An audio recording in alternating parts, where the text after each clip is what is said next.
Est-ce qu'il vous est déjà arrivé que, soudainement, la conversation s'arrête et que le silence devienne insupportable?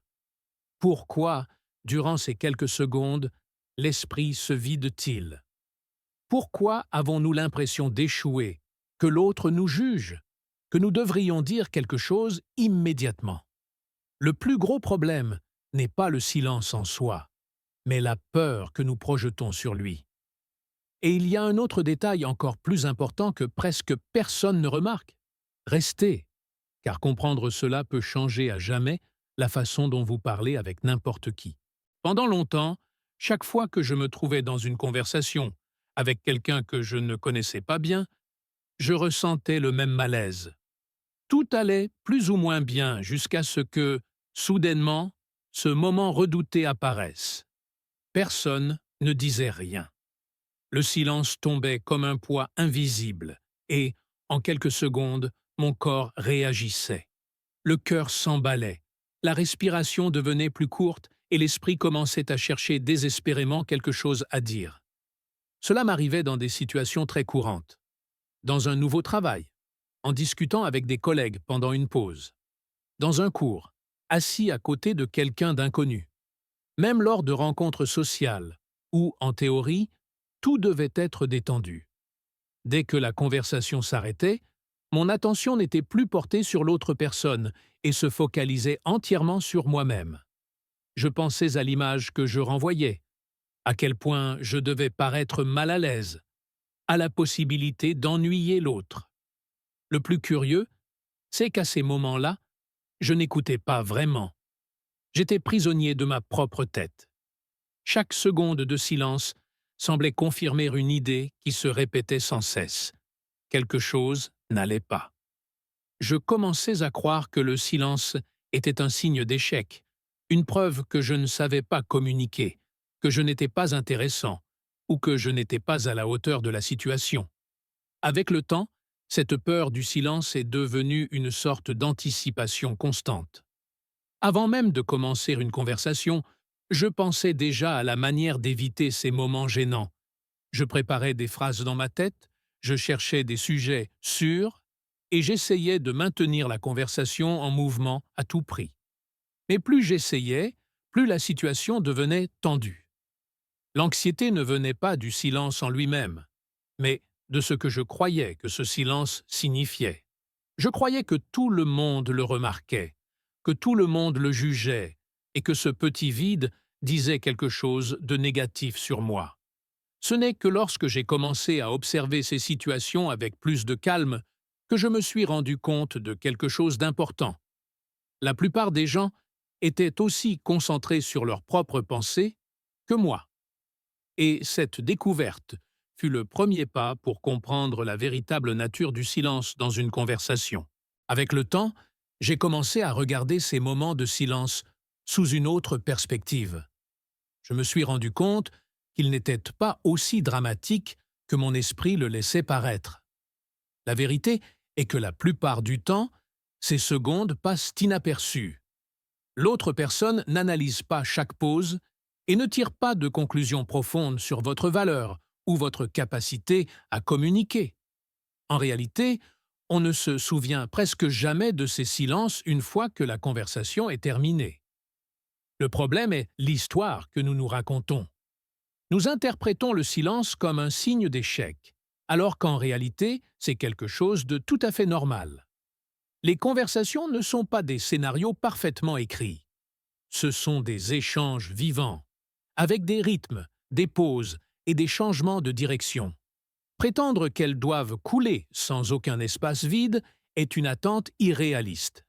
J'ai aussi compris quelque chose de plus important. Le silence ne signifie pas toujours qu'il n'y a rien à dire. C'est souvent simplement un moment de traitement de l'information. L'autre personne peut être en train de réfléchir, de se souvenir de quelque chose ou de chercher la façon appropriée de s'exprimer. Interrompre cet espace par peur ne fait qu'ajouter une pression inutile. Accepter le silence, au lieu de le fuir, change complètement la dynamique. Cependant, reconnaître que le silence n'est pas dangereux n'élimine pas automatiquement l'inconfort. Il y a des conversations qui semblent forcées, sèches, comme s'il n'y avait pas de réelle connexion. Et cela fait aussi partie de l'expérience humaine. Toutes les interactions ne doivent pas être profondes ou mémorables. Certaines existent simplement, puis se terminent, sans plus de signification. Voici le point clé. Plus vous essayez de contrôler la conversation, plus elle devient artificielle. Quand vous êtes obsédé par l'idée de dire quelque chose, vous cessez d'écouter. Et quand vous cessez d'écouter, vous perdez les opportunités naturelles que l'autre personne vous offre pour poursuivre le dialogue. Le silence, au lieu d'être un obstacle, peut devenir un signal, une invitation à prêter attention, à observer les détails et à se connecter de manière plus authentique. Accepter cette réalité a été libérateur. Cela m'a permis de me détendre et d'arrêter de lutter contre chaque pause. Mais accepter le silence ne signifie pas rester immobile. Cela signifie apprendre à l'utiliser. Et pour cela, il existe une première habitude fondamentale qui transforme complètement n'importe quelle conversation. Écouter vraiment. Écouter vraiment est une compétence bien plus puissante qu'il n'y paraît. La plupart des gens entendent des mots, mais ne prêtent pas attention à la signification qu'il y a derrière. Pendant que l'autre parle, ils pensent déjà à ce qu'ils vont répondre, à comment faire bonne impression ou à comment éviter le silence suivant. L'écoute active change complètement cette dynamique. Elle consiste à être présent, sans hâte, sans préparer de réponses anticipées. Quand vous écoutez avec attention, vous commencez à remarquer des détails qui passaient inaperçus auparavant. Un mot spécifique, une émotion, une pause, un geste. Chaque phrase que quelqu'un prononce contient une information ouverte, quelque chose qui n'est pas complètement fermé. C'est là que naît la conversation. Vous n'avez pas besoin d'un sujet brillant ni d'une question spectaculaire. Vous avez seulement besoin d'une curiosité authentique pour ce que l'autre personne partage. Imaginez que quelqu'un mentionne qu'il a dû emmener sa voiture au garage. La plupart répondraient par un commentaire générique ou changeraient rapidement de sujet. Mais si vous écoutez activement, vous pouvez approfondir. Vous pouvez demander ce qui est arrivé à la voiture, si c'était inattendu, combien de temps il en a été privé, ou comment il s'est senti quand c'est arrivé. Vous n'êtes pas en train d'interroger, vous montrez un intérêt réel, et cet intérêt se ressent. Un autre exemple simple, quelqu'un dit qu'il s'est blessé à la main. Vous pouvez laisser passer le commentaire ou vous y arrêter. Comment cela s'est-il passé? Était-ce grave? A-t-il eu très mal? Chacune de ces questions naît de l'attention, pas d'un scénario préétabli. La conversation coule parce que vous suivez le fil naturel de ce que l'autre dit déjà. La clé est de ne pas se précipiter. Le silence qui apparaît après une phrase ne demande pas toujours à être comblé immédiatement. Parfois, cet espace permet à l'autre de développer son idée par lui-même. Quand vous n'interrompez pas, quand vous ne ressentez pas l'urgence de parler, l'autre personne continue généralement, et elle le fait avec plus de profondeur. L'écoute active change aussi la perception que les autres ont de vous. Les gens se sentent valorisés lorsqu'ils se rendent compte que vous prêtez réellement attention. Non pas parce que vous posez des questions intelligentes, mais parce que vous n'êtes pas distrait. Parce que vous vous souvenez de ce qu'ils ont dit plus tôt. Parce que vous reliez une idée à une autre. Cette sensation d'être écouté crée de la confiance et du confort. De plus, écouter réduit la pression interne. Quand vous vous concentrez sur l'autre, vous cessez de vous observer tout le temps. L'anxiété diminue parce que vous n'êtes plus en train d'évaluer chaque mot qui sort de votre bouche. Vous réagissez naturellement à ce qui se passe devant vous. La conversation cesse d'être un examen et devient un échange. Cette habitude ne s'apprend pas du jour au lendemain, mais elle se renforce avec une pratique consciente. Chaque conversation est une occasion de s'entraîner. Et plus vous le faites, moins vous vous inquiétez de ne plus avoir rien à dire. Car quand vous écoutez vraiment, il y a toujours quelque chose à explorer. L'écoute active est le premier pilier, mais ce n'est pas le seul. Pour qu'une conversation ait de la profondeur et de la continuité, vous avez aussi besoin de plus que de l'attention. Vous avez besoin d'un contenu interne, d'expériences et de références qui alimentent cet échange. Et c'est là qu'intervient la deuxième habitude fondamentale. Beaucoup de gens croient que leur problème est de ne pas savoir quoi dire. Mais en réalité, le problème est souvent ailleurs. Ils n'ont pas de quoi puiser du contenu. Une conversation ne tient pas seulement grâce à des techniques.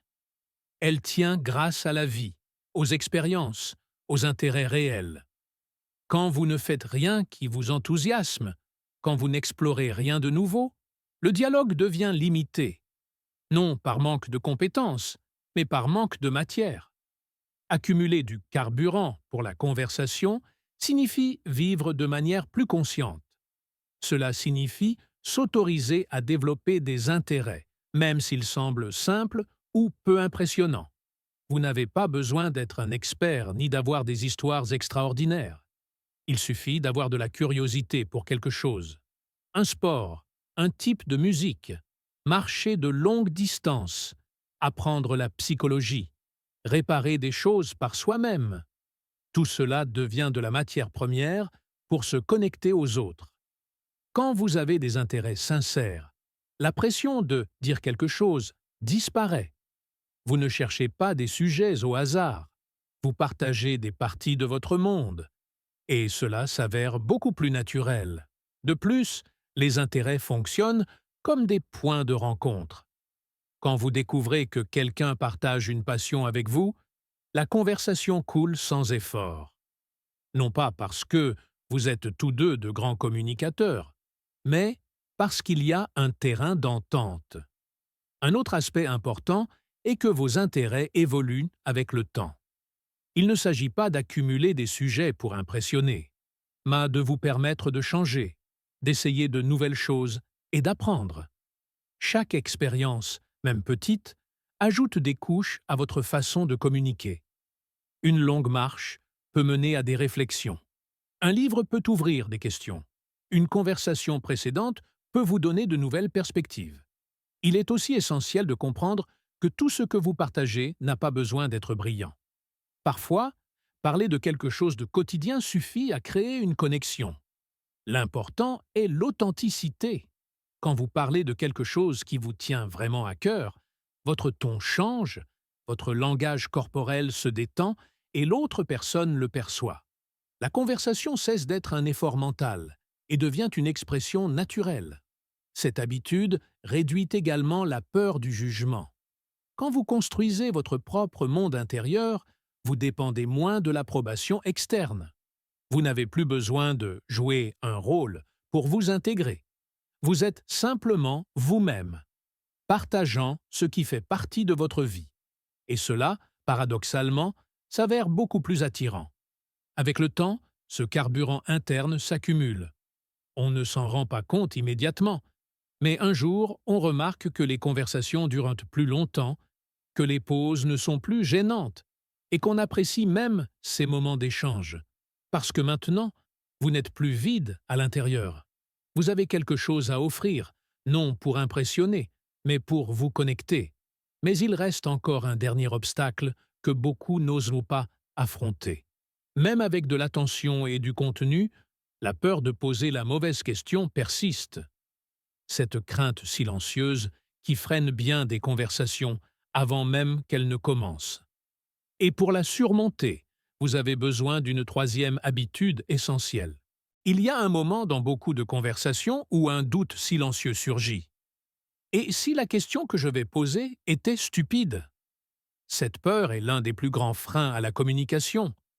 Non pas parce que la question est réellement mauvaise, mais parce que nous craignons la façon dont nous pourrions être perçus.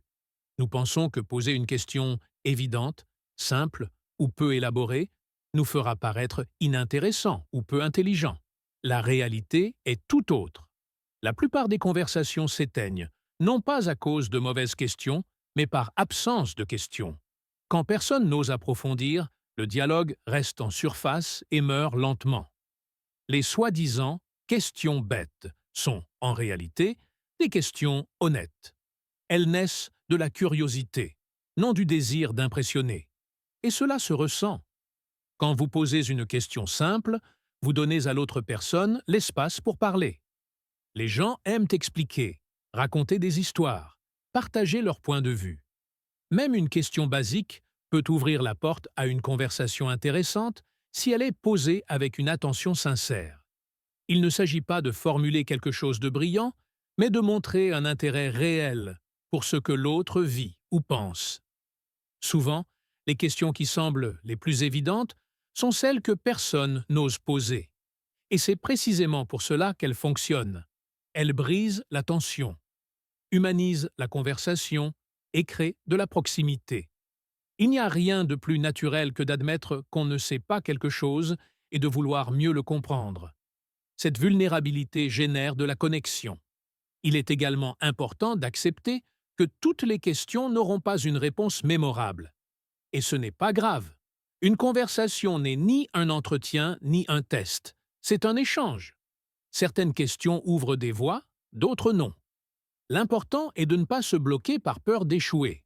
Chaque tentative réduit la pression et augmente la confiance. Avec le temps, cette habitude change votre relation avec le silence. Vous ne le voyez plus comme une menace, mais comme une opportunité.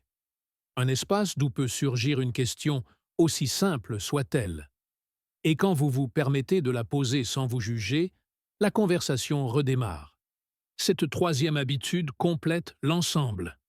Écoutez vraiment, avoir du carburant interne et oser poser des questions sans peur. Ce ne sont pas des techniques compliquées ni des formules magiques. Ce sont des attitudes, des façons d'être présent dans une conversation. Et quand ces attitudes sont intégrées, le silence cesse d'être un ennemi. Cela dit, même en appliquant tout cela, il y a une vérité finale qu'il convient d'accepter. Toutes les conversations ne sont pas destinées à fonctionner, et comprendre cela est ce qui libère vraiment. Après avoir compris tout cela, une vérité apparaît que beaucoup de gens évitent d'accepter. Toutes les conversations ne vont pas fonctionner, et toutes ne devraient pas le faire. Parfois, le silence ne surgit pas parce que vous avez fait quelque chose de mal, mais simplement parce qu'il n'y a pas d'intérêt mutuel. L'autre personne peut être fatiguée, distraite, ou n'a pas envie de parler. Et cela ne dit rien de négatif sur vous. Essayer de forcer une conversation quand il n'y a pas de réponse, c'est comme essayer d'arroser une plante déjà morte. Peu importe la quantité d'eau que vous utilisez, elle ne poussera pas. Apprendre à reconnaître cela est une forme de maturité sociale. Vous n'avez pas besoin de convaincre qui que ce soit de vous parler. Vous n'avez pas besoin de prouver votre valeur à travers chaque interaction. Certaines conversations coulent, d'autres non, et les deux cas sont normaux. Accepter cette réalité réduit une pression énorme. Vous cessez de porter la responsabilité de la réussite de l'échange. Vous vous permettez d'être présent, d'écouter, de questionner et de partager, sans avoir besoin de contrôler le résultat. Quand une conversation se termine dans le silence, vous ne l'interprétez plus comme un échec personnel, mais comme la fin naturelle d'un échange. Curieusement, cette acceptation améliore souvent vos conversations. Quand vous n'êtes pas désespéré de les maintenir en vie, vous vous détendez. Votre ton change, votre langage corporel s'adoucit et votre présence devient plus confortable pour les autres. Les gens perçoivent quand il n'y a pas d'exigence, quand il n'y a pas de tension. Et cela, bien souvent, invite à une connexion plus authentique. Le silence, alors, cesse d'être un ennemi. Il devient un signal. Parfois, il indique qu'il est temps d'écouter davantage. D'autres fois, qu'il est temps de poser une question simple. Et à l'occasion, qu'il est temps de laisser partir la conversation sans culpabilité. Savoir distinguer ces situations est ce qui fait réellement la différence. Au final, il ne s'est jamais agi d'avoir toujours quelque chose à dire. Il s'agissait de changer votre relation avec le silence, avec l'attention et avec vous-même. Quand vous arrêtez de lutter contre ces moments gênants, vous découvrez que les conversations n'ont pas besoin d'être parfaites pour être humaines. Chaque échange est une opportunité, pas un test. Et plus vous le comprenez, plus vous vous sentez libre de parler à n'importe qui, n'importe où. Parce que vous ne dépendez plus du fait de remplir chaque espace avec des mots.